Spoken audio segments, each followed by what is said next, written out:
Hello, and welcome to the Katie Halper Show. I'm your host, Katie Halper, and I'm coming at you from Miami. I'm here with Nando Vila, friend of the show. How are you? Good, how are you? Good. Nando is a fusion correspondent and video maker. How would you describe yourself? What do you say you are? I'm a host. I'm also a producer. I do some programming work. It's a little bit of everything. He's a programmer. Yeah. He's an IT guy. Yeah. Gabe isn't with us because he's not in Miami, but I flew all the way here to give you guys a kind of tropical vibe. No, I'm here because he and Fusion were nice enough to have me do a special with them on the debate. Yeah, Nando is a repeat guest, a repeat offender on the Katie Halper Show. He joins the ranks of Becky Bond. Wow. And Josh Fox. Oh, my God. Yeah, you're in good company. Wow, huh? I feel very honored. Yeah, and Nando, you may remember him. He redeemed himself after blowing up Bernie Sanders' spot during a fusion, brown-black forum. Yeah. During which he asked Bernie Sanders about reparations. A lot of African Americans are starting to call for reparations for the many years of stolen labor through slavery. Is that something that you would support as president? No, I don't think so. I think it would be, first of all, its likelihood of getting through a Congress is nil. Second of all, I think it would be, very divisive. I think the real issue is when we look at the poverty rate among the African American community, when we look at the high unemployment rate within the African American community, the incarceration rate within the African American community, we have a lot of work to do. So I think what we should be talking about is making massive investments in rebuilding our cities, in creating millions of decent paying jobs, in making public colleges and universities tuition free, and working on childcare. Basically, targeting our federal resources to the areas that it is needed the most, and where it is needed the most are in impoverished communities, often African American and Latino. And that blew up, and that one's on Bernie.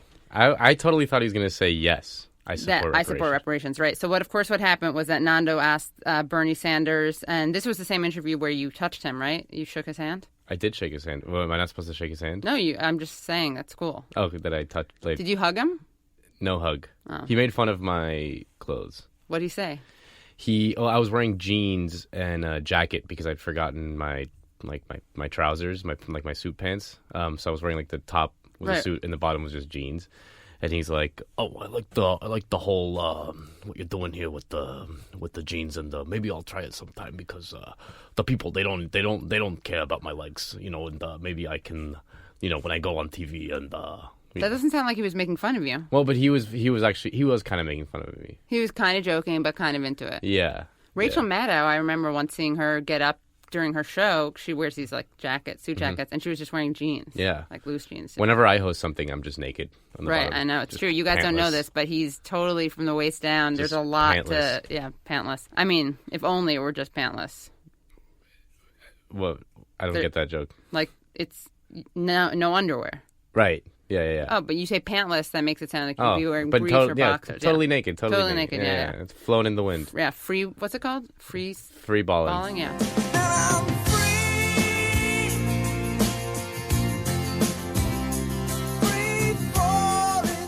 Commando? Yeah, commando's when you're wearing pants with no underwear. Oh, got it. Okay, good to know. Yeah. I wonder where that comes from. Anyway, next show we'll do an expose on that. So what did you think of the debate?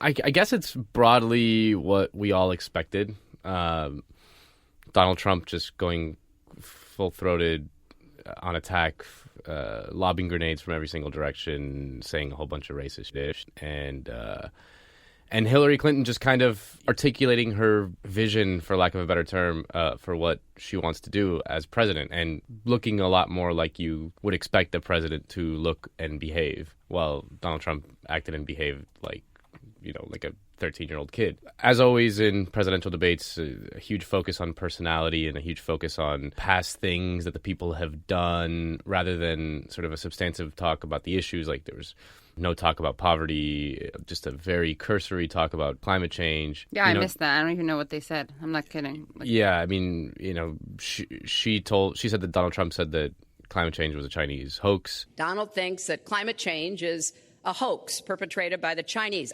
He says he didn't say that. I think it's real. I did not. Science is real. I do not say that. And I think it's important that... Although he did say that. She then says that we have to do something about climate change, but didn't propose anything very radical about it. And here's what we can do. We can deploy 500 million more solar panels. So, I mean, it was just a very kind of superficial talk on that subject. And then no discussion on empire and American interventionism. Were you expecting them to use the term empire? No, absolutely not. That's the one area where you see kind of the mainstream media's inherent biases very, very clearly, where the discussion is not... The questions are framed as, how should we more effectively kill the terrorists? Right. Not what... Maybe we shouldn't kill them. Or maybe maybe there's something deeper going on there. Right. It's a very kind of tactical discussion about how to more effectively run the American empire. And, very depressing. I mean, if you're kind of like looking really, really closely and try to be hopeful, you do see a commitment from Hillary Clinton to maybe try to end the use of private prisons and state penitentiaries, which would be nice. Yeah. There was some talk on criminal justice reform, again, always couched in on the other hand, cops are very good and they do a good job and stuff like that. But it just kind of reinforced everyone's, I think, idea of what this election is about. It's kind of the effective steward of the status quo versus this crazy thing that terrifies us all. I thought for sure that during the first half of it, Trump was dominating. I thought he did really well. I thought what was weird is that both of them kind of were nervous. I'd never seen either one of them so nervous. And, I did feel like it was kind of a rom-com. Yeah. Or like a horror film rom-com. Yeah, like in rom-coms, like the two protagonists that fall in love always like kind of bicker at first. Exactly, they hate right. each other. Yeah. Right, it's the forbidden fruit. He's a Republican, she's a Democrat. Right. But sometimes you have to listen to your heart. Now, in all fairness to Secretary Clinton, yes, is that okay? Good. I want you to be very happy. It's very important to me. And two elites. David Brock plays like the best friend. Oh my God, totally, yeah. Maybe he sets them up, or does he try to convince her to not marry him? He's the one that like in her moment where she most hates him, he gives her like a piece of advice that gives her perspective as to like, wait, maybe I actually love this man. He's like, look, like I said about Anita Hill, she's a little bit nutty and a little bit slutty. I say the same thing about Donald Trump. And you know what? We love him for that. And he's not wrong about that. I know. Because, I mean, do you have any doubt that Donald Trump is a little slutty? No. Yeah. I mean, I don't like to... I mean, he was sniffling a lot.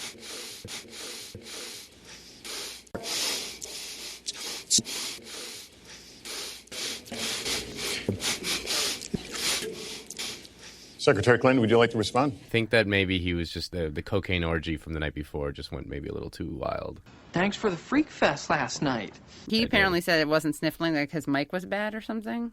Yeah. This is fun. You see, Nando and I, we rarely actually talk about how bad Trump is because it is such like low-hanging fruit it's and so it's easy. So boring. Yeah, it is super boring. And it's just kind of like the stern condemnation of Trump's ugliness is just like achieves very little in terms of, actually fixing the problems we have. I mean, it's just something that liberals do to make themselves feel good about themselves. So I thought he did really well at the beginning. I thought she did terribly.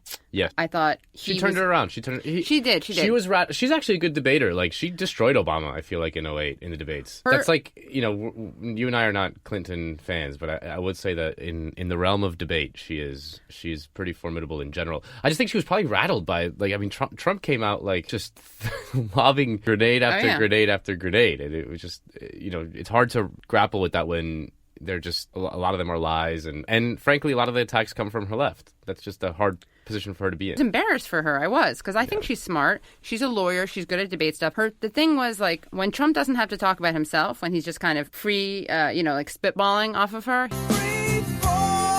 He's great. He does like shots fired left and right. And then he's a street fighter. He's a total street fighter. And then she was doing this really annoying thing where, and I know I'm going to talk about the smile, but I'm going to say she smiled too much.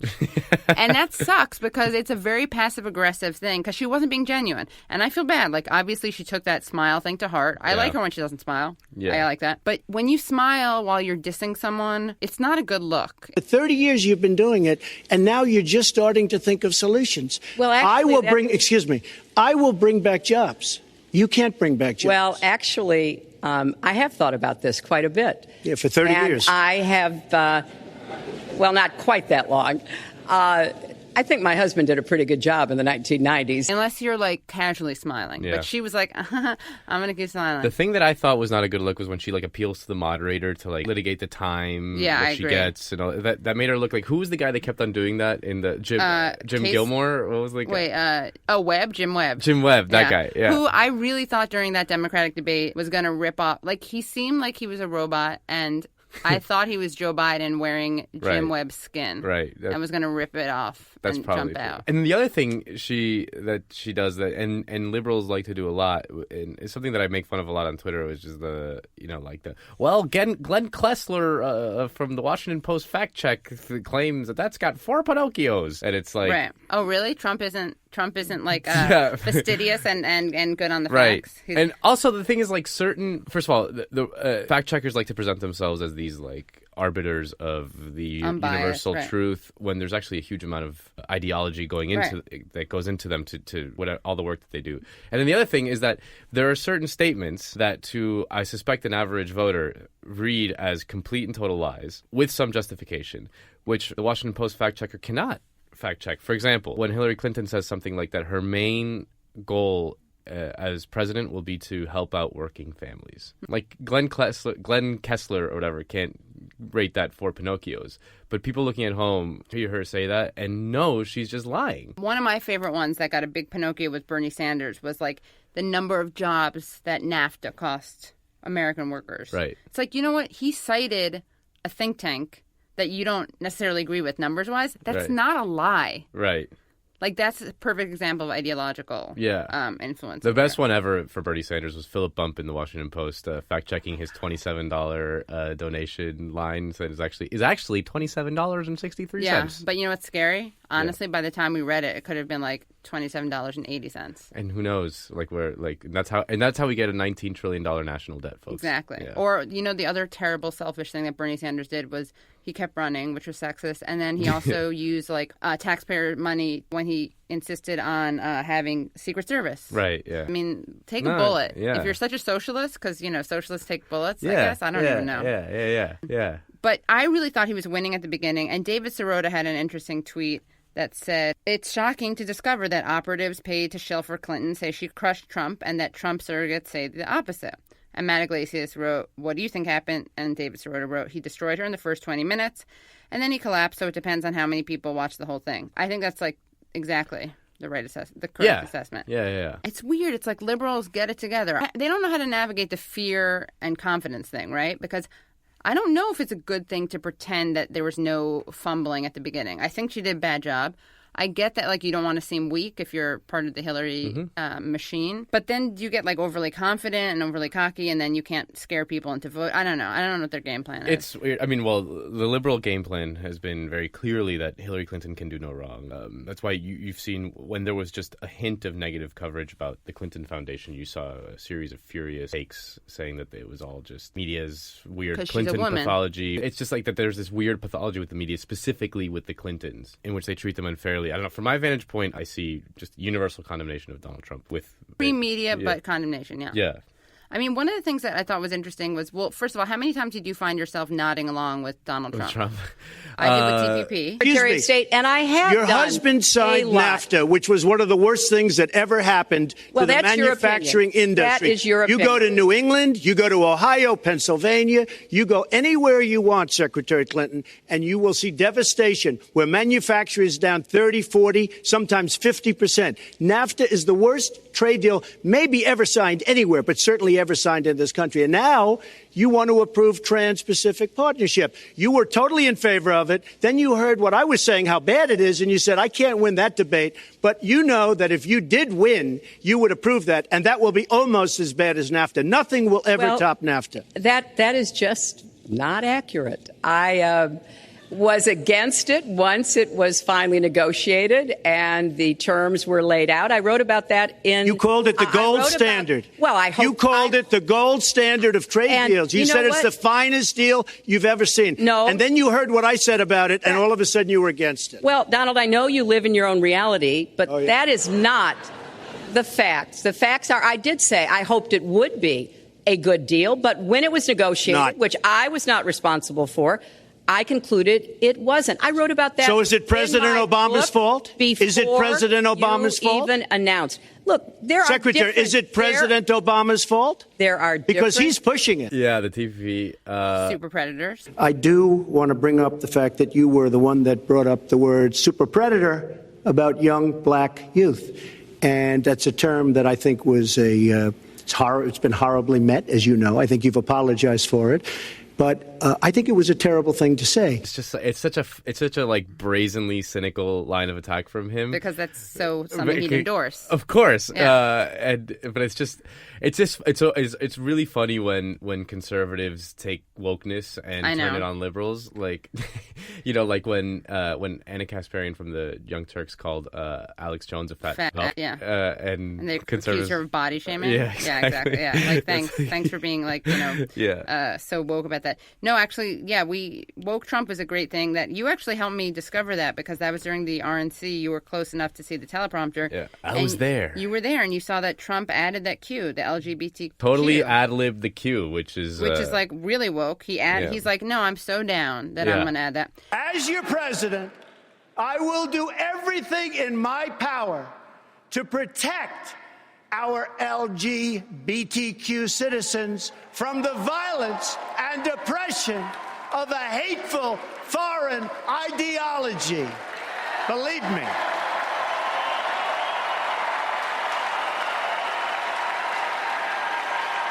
And I have to say, as a Republican, it is so nice to hear you cheering for what I just said. Thank you. Yeah, I mean, I also think what was so beautiful about that wokeness was it was like wokeness that was harnessed to forward a really right wing. Like, it was basically like, because I love you, the gays, I have to keep you safe. I'm going to have to kick out the Muslims. Yeah. And I think I talked about that with with Brendan James like months ago, because Vox had a story that's like, it's time for the media to stop pretending Donald Trump isn't racist. And Brendan was like, first time I'm hearing it, thanks. Yes. And then I said something like, I'm so tired of the media presenting Trump as the intersectional candidate. Right. And then Brendan was like, folks, we're going to build a beautiful safe space, like the most beautiful safe space. Yeah. And there is something to this idea though, that what conservatives really want in life is just like a giant safe space for themselves. So that was the woke Trump, and then of course Trump saying like, another part I love was when he's talking about how he did a great job. You're welcome, Obama. Right. I showed the world that you really were born here. And how he's helping black people in their neighborhoods, blah, blah, blah. Yeah. But, I think it is an interesting... Hillary's pandering to black voters was also pretty epic. How much she loves black churches and black small businesses, and how they can be the foundation of a new economy or something like that. It's just also just so shameless, pandering. Trump 1 is trending on Twitter, by the way. Did you see that? I mean, it's like when you see media takes about, well, who won the debate or how did the debate play with the voters? They don't know ish about how the debate played with anyone. Judging it as if it were a sporting contest is almost impossible. This is hilarious, though. Of course, Donald Trump tweets, the number one trend on Twitter right now is Trump won. Thank you. Yeah. And then someone named Louise Mensch, I don't know who that person is, but where the Trump one hashtag started, Russia, not a joke. There's I love this Cold War retro. Oh yeah, Julia Yaffe, I think her name is Yaffe. Yeah. I don't know how to pronounce it. She wrote a thing that saying that Trump won the Putin focus group in the debate. What, is she kidding? Is that a thing? No, she was being serious. That is one of the strangest things about this campaign, has been this weird kind of obsession with making Trump a Putin controlled Manchurian candidate. Right. If you have to do that, you've already lost. If you have to reuse the McCarthyism and Red Scare tactics for this guy. Yeah, it's a weird. It's not even. I mean, the term Red Scare is weird because it's Russia's no longer red, but But it's the kind of thing that 2 years from now, people will look back on it and think how ridiculous was this? It's so strange. I don't understand what the hell they're this going on there. We're going to talk to Emmett Rensin. Oh yeah, very great journalist, and he writes young guy. He wrote for Vox. Younger than me. It's crazy. It's crazy because Nando's 5. He wrote for Vox and he writes for Newsday, and he's going to talk about this piece that he just wrote about Hillary's millennial problem. Emmett, you there? Yeah, I'm here. What's up, Emmett? How's it going? Pretty good. How are you? I enjoyed your piece in Newsweek. Thank you. Katie Halper didn't like it so much. She disagrees with it. All right, we'll talk about it. I do like it, but we were debating it. Katie thinks the voters are all dumb rubes. I do. Hold on. Well, they may be, but yes, they also right? have political preferences. So, Emmett, you have a very, very shared piece in Newsweek about why Hillary is failing among millennials. Can you just explain your thesis? Sure. A number of polls came out over the last couple of weeks that basically showed that while millennials are still Clinton's strongest group, and I'm pretty sure the only group that is supporting her in a majority, that her numbers with them are weaker than they were hoping for. They're weaker than Obama's numbers with millennials. And this led to a whole spat of takery about why this was the case. And, it tended to either be, young voters are insufferable purists who want everything handed to them and don't believe in compromise, or it was pretty popular to say Bernie Sanders is the problem because despite endorsing and campaigning for Clinton, he dared to run against her and criticize her earlier this year. And so now the young voters are convinced she's a corrupt elitist. Or, if you really want to go out there. Why would they think that? We can because Bernie Sanders lied, no doubt. Right. He wagged his finger, that's why. Yeah. Or if you really want to go out there, you got guys like James Kirchick, who's really a neocon. He's my favorite. He's my favorite, by the way. Yeah, the notorious liar and journalistic ethics bomb, James Kirchick, thinks that millennials are too cynical, and also that they're, for some reason, not enthusiastic enough about the prospect of us invading the Middle East. Or if you're Brian Butler, you think it's actually that millennials just don't remember that the Bush administration was really bad. They don't remember Iraq. They haven't learned the sort of, I think he calls it an oral tradition around the failures of the Bush years. The griot. We don't have enough of a griot culture. Yeah. So all these takes come out, and my response is basically that a more reasonable explanation might be that people's stated political preferences in some way reflect their political priorities. Right. And that, quite a lot of young people have significant ideological differences with Clinton, and while this is not turning them against her en masse, again, they are still her largest support group. This might account for some of the fall off that, she's seeing in numbers there versus the president. So a couple questions. One is, what would Bernie Sanders have to do at this point for people like Kevin Drum to stop blaming him? Is it an organ donation? I think he'd build a time machine and go back in time and kill himself before the primary. Yeah, I think that's it. He'd have to get full communism, dedicate the resources of the state to building the time machine, and go back and murder his parents. Right. Wouldn't that be ironic? Kevin Drum actually were the motor behind communism. Kevin Drum is actually, the Terminator, and we're just starting to see this play out. Right. You're not the first person to call him that. I'm sure. One of my questions is this, I guess it depends on how informed the millennials we're talking about are, and I don't think millennials are less informed than other people. I just don't know how informed people are in general about policy. This was kind of the debate that Nando and I were having. My thought was just that, as you point out, Emma, in your article, young people like single payer. Young people like not spending resources and lives in the Middle East pursuing pointless wars, or I should say pointless they have a purpose for, certain elites and industries. But my thing was kind of I don't know how many people actually know the specifics of Hillary's plans in terms of the Middle East, or even her plans in terms of healthcare. I think that they do know because Sanders was so great at communicating it, and because he has such great positions, he made them very clear. Is it kind of the absence? I mean, obviously you have some people who are more wonkish who know Hillary's a hawk, has been a hawk, that she's saying this, that, the other. Let's be clear. I don't think that every millennial out there is sitting down and reading up on the platforms and going, well, Clinton says everyone should have health care, but actually she wants an expansion of an entrenched market. There are certainly people doing that, but with any any set of political preferences, right, that can happen on a few levels, right? There are the people who are that specific. There are also the sort of people who just broadly identify candidates with one issue or an intention or an idea, which is how most elections actually work, and, object to it, right? Like some number of millennials, whatever their level of familiarity with Clinton's positions are, be those like extremely wonky specifics, or be they know broadly what she's for and what she's against. They know she's hawkish. They know, she is very comfortable with Wall Street, and they object to that. And yeah, some of it's like incoherent, right? Like you see in these polls a bunch of people supporting Gary Johnson, who's a reactionary. But, if you're like lower down on the knowledge spectrum, if you simply object to, say, elitism, foreign war, and, some guy is also yelling pretty loud about the drug war, that still, even if sort of like ill-informed and I wouldn't advise it, constitutes, an ideological difference. They see a candidate who supports some things they broadly feel that they're for, and a candidate who doesn't. They gravitate away from the person that they don't. I think the point here is just that, like, all of the takeaway about it, all those pieces I talked about a minute ago, they can't even get themselves to say, like, well, maybe Clinton's, positions and sort of broad priorities aren't really in line with all young people's. They want to make them like pathological or confused in some sort of mentally weird way. Right. And it's not that these people expect wonkery, right? Like they are perfectly happy for these people.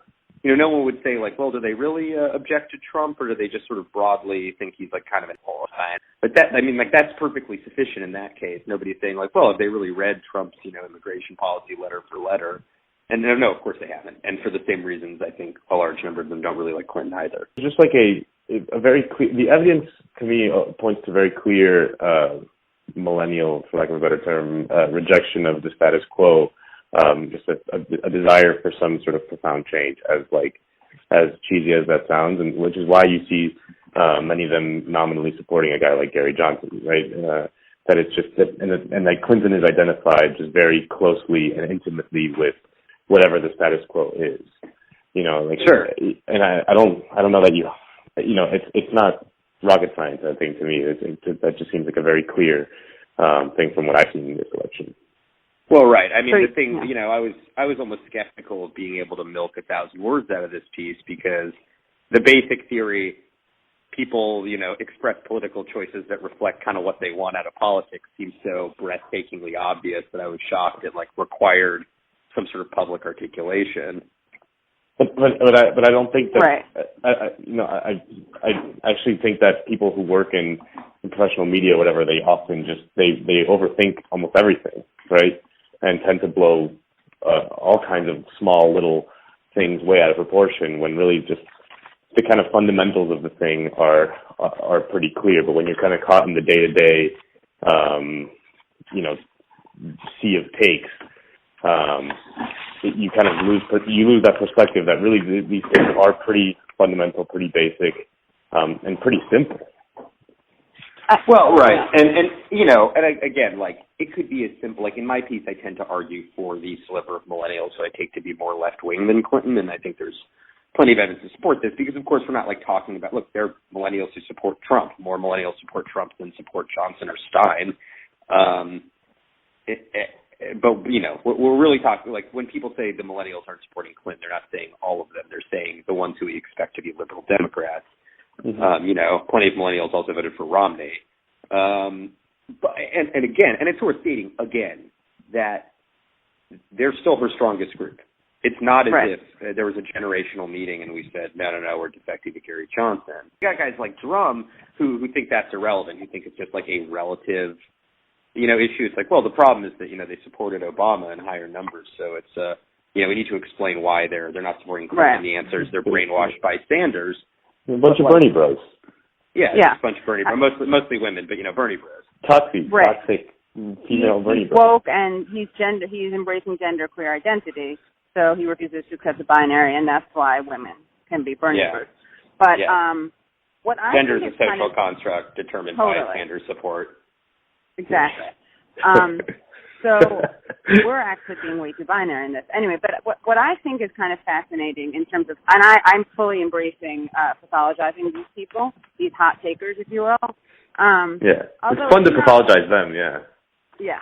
I mean, well, I even say in my piece I don't want to pathologize them. I just think that they're more conservative, and so this is normal. Right. I mean, fine line between being conservative and pathological, or sure, fair enough. I think it's right. But what drives me, I was going to say crazy, but that's ableist. What I find problematic is that a couple things. One is, like, why are they focusing on this? Is if, as you say, millennials are supporting Hillary Clinton, and two, if this is really about Hillary and getting behind Hillary and making sure she wins the election, which in theory it is, right, because she's running against a fascist. And I keep making this point, but I just kind of can't get over it, and I don't think enough people are talking about it or calling people out for it. Like, why are you calling these people idiots? Why are you calling Sanders? Why are you saying that I hate Sanders? Why is Clara Jeffrey saying I hate millennials? If this were really about convincing people. And well, then, the really maddening thing, right, is someone, actually asked, I think Kevin Trump this, and said, why, if you want people to support Clinton, why do you keep writing these columns that are so insulting to the voters that Clinton needs? And that's the only time Kevin Trump will ever say the words, well, I don't work for the campaign, I'm just a reporter. Which, after a year of, I think the most common tweet that I send now is, you are not actually an employee of the Democratic Party. But in the one case of going after Sanders, then they all remember that they're independent and truth-telling reporters who have no responsibility to the campaigns that they support. Right. Exactly. Yeah.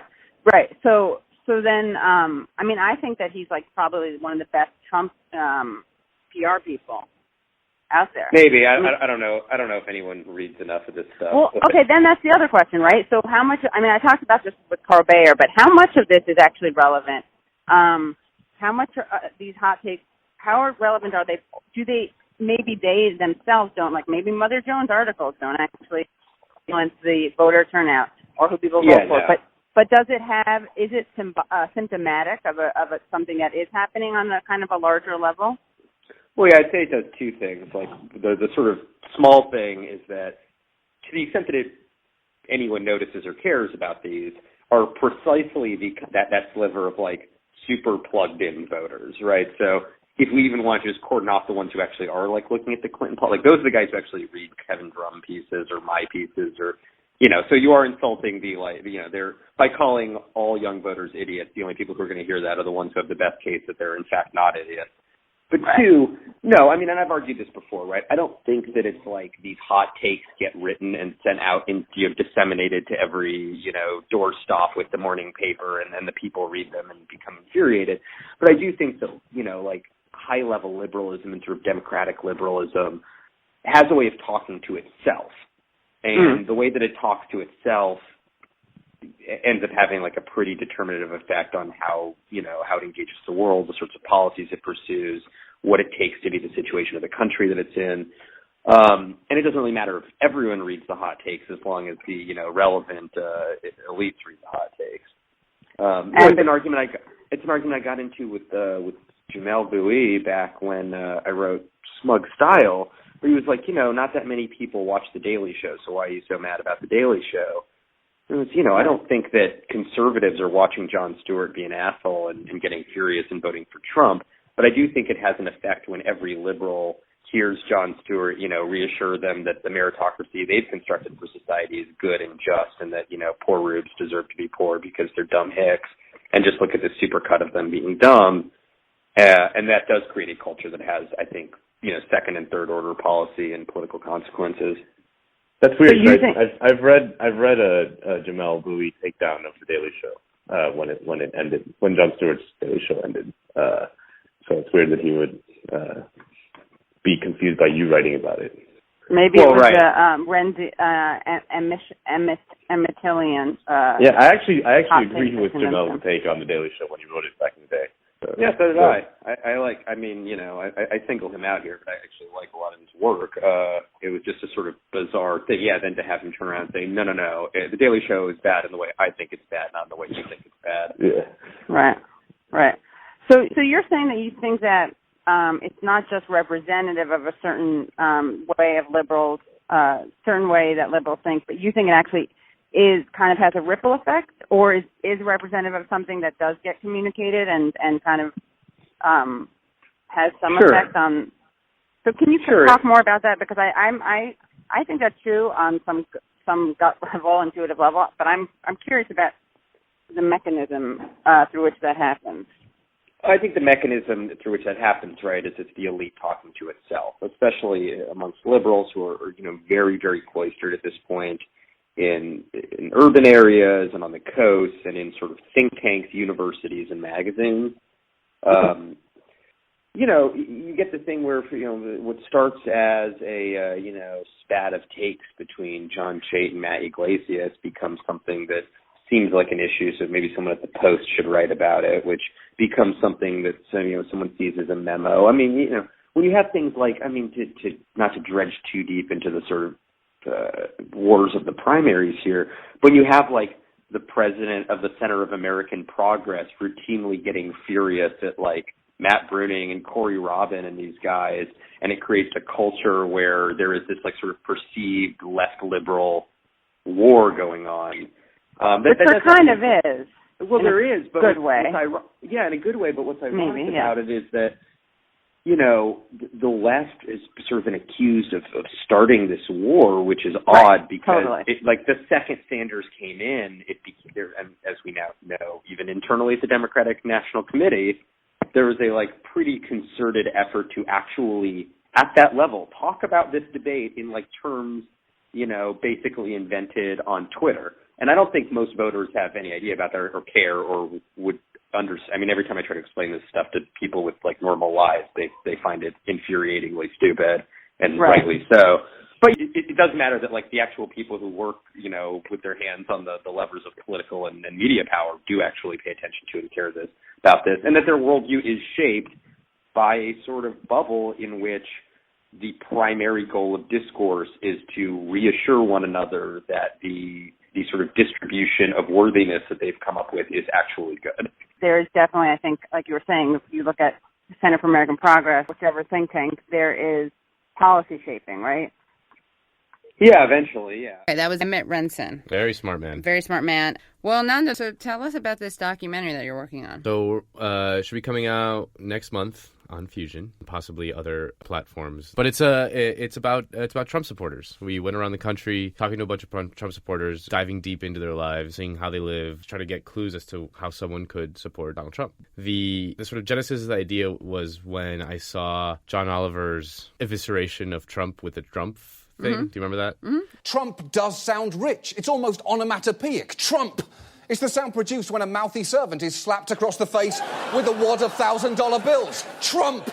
The very name Trump is the cornerstone of his brand. If only there were a way to uncouple that magical word from the man he really is. Well, guess what? There is.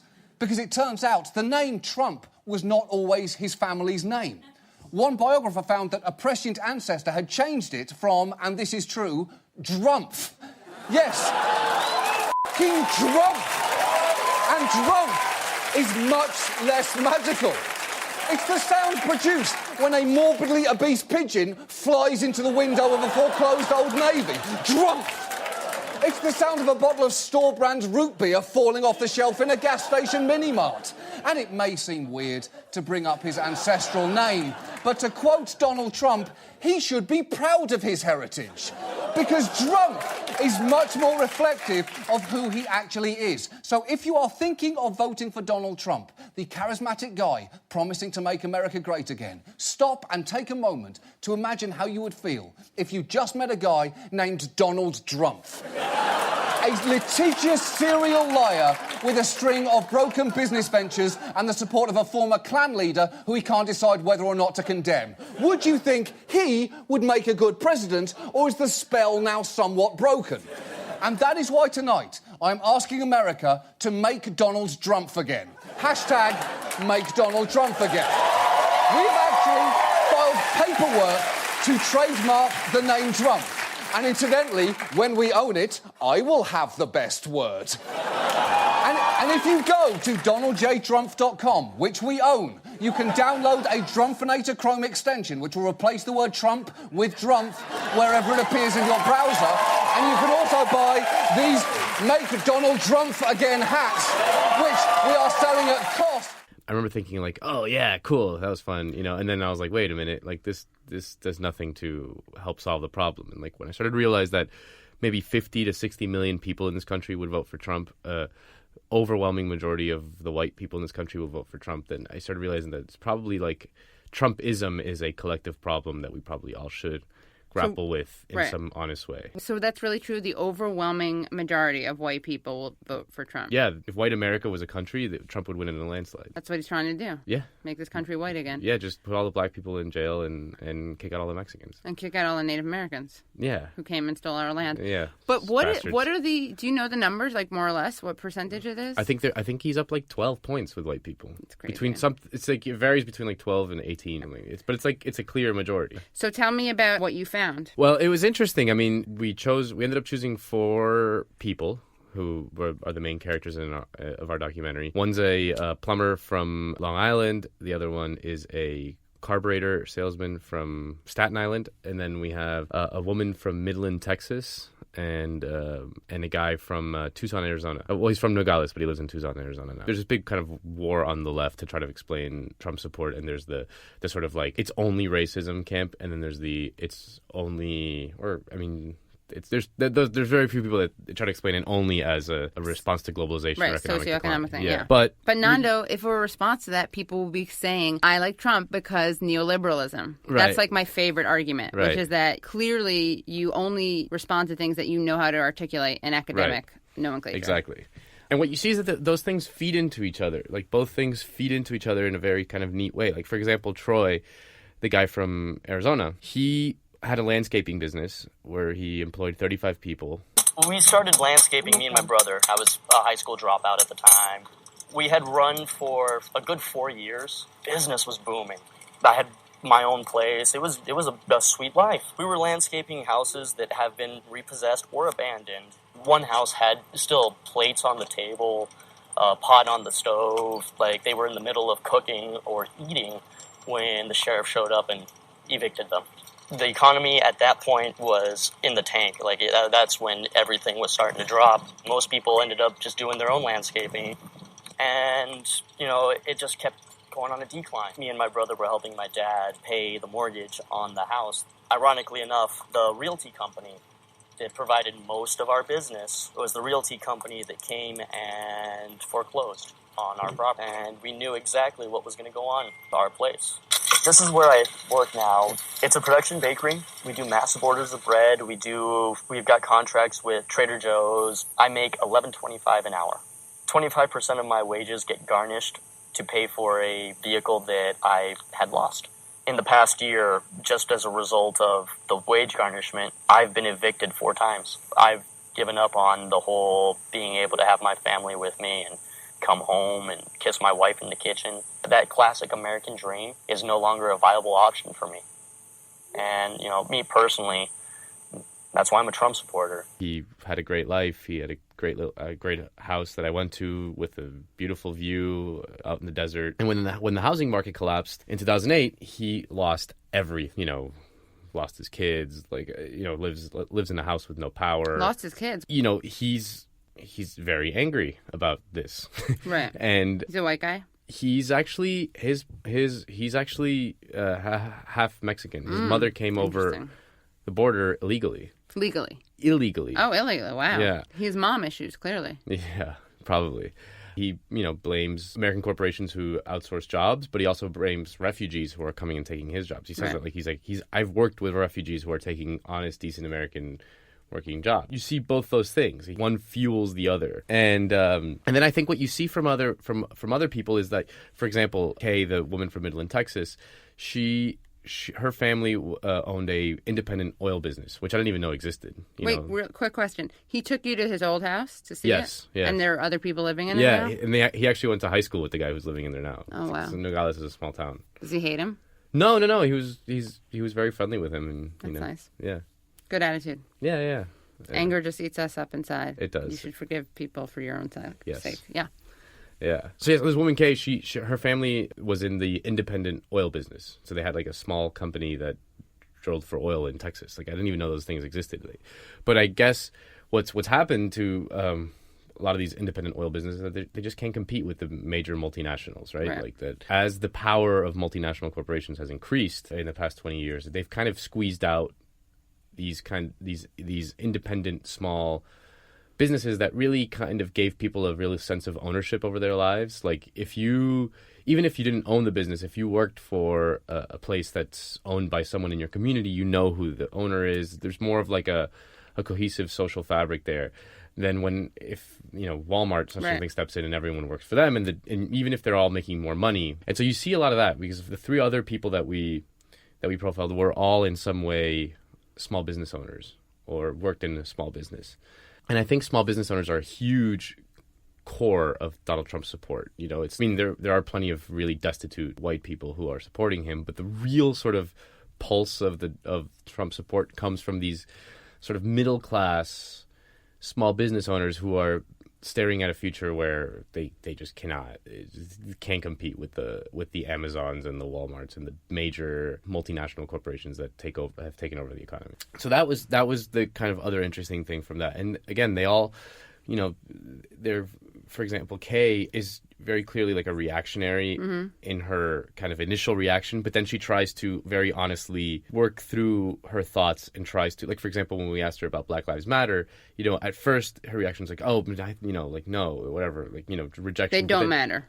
Well, no, not they all say like all lives matter, right. Which is the same thing, kind of. Right. So, but what she says is like, but then she starts saying like, but I have to admit, when I saw the mothers of the Black people who were killed by police, and if they are saying that this is true, that police are unfairly targeting them, then there must be something to that. And she just started like, she almost like talked herself into like a pretty woke. I hope you, like a responsible liberal, told her she was racist and needs to check her privilege. And deserves to just die. Yeah, and privilege, die in a privilege checking, like quicksand. Yeah. Because that's she starves to death because she just can't even eat. She's checking privilege too hard. Yeah. Her eyesight goes, everything. Yeah.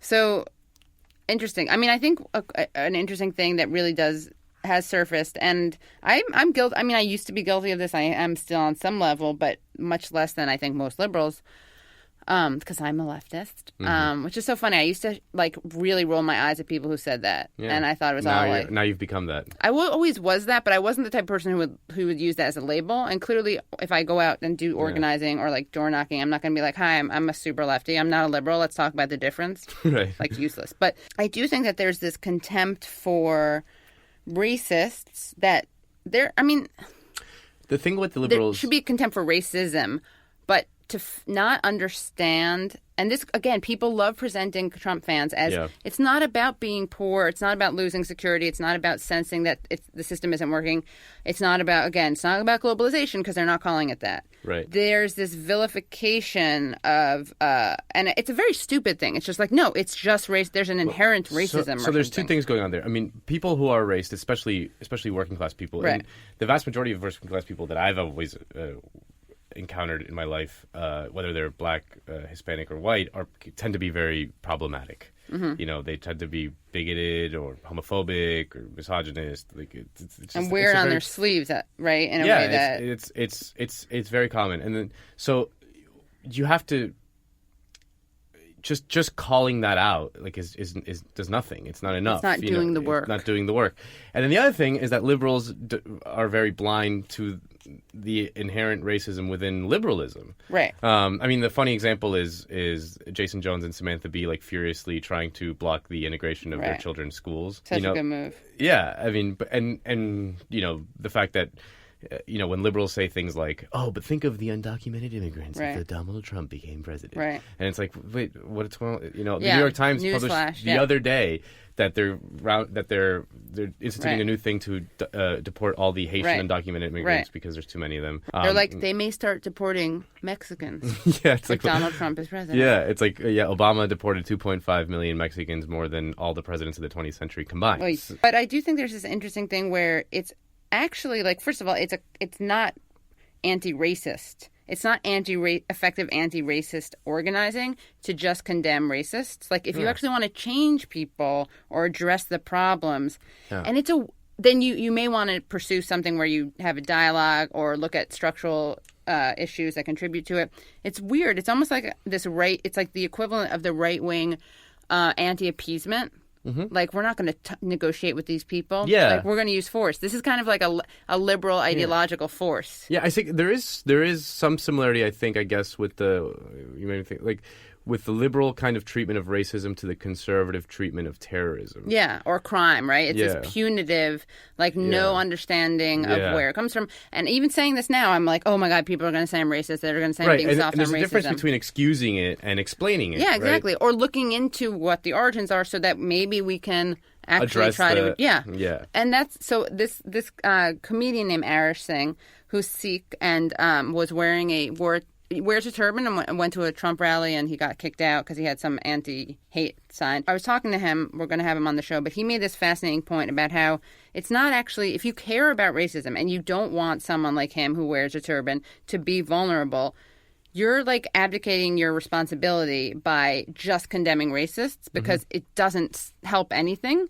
Right. And it's like actually enabling racism. Yeah. Well, I mean, the best way to make someone sort of reinforced in their own views is to tell them that they're when they're racist when they don't believe they are. Right, and then it's another liberal telling me, they're defensive because everyone knows that that's supposed to be. I mean, it's a bad thing, but it's a tough one to navigate. Obviously, right. Like you also don't want to be like pro-racism.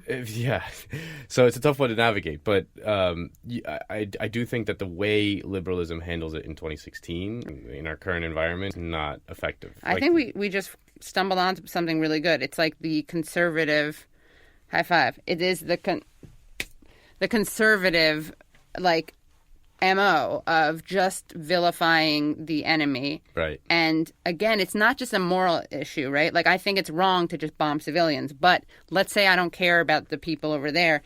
It's in our own self-interest to not radicalize more people so that they'll bomb us, right? 100%. Same thing. If racism is the enemy, like maybe actually like engaging people who are racist or have racist views would be a better idea.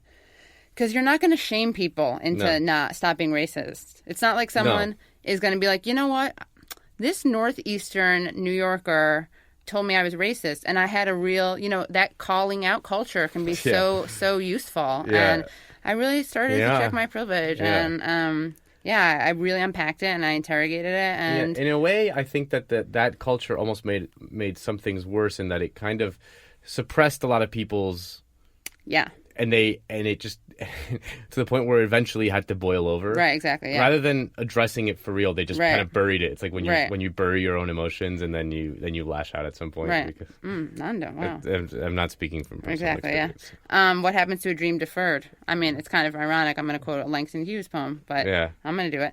Does it bubble up and die? What is it? I just want to. You got it.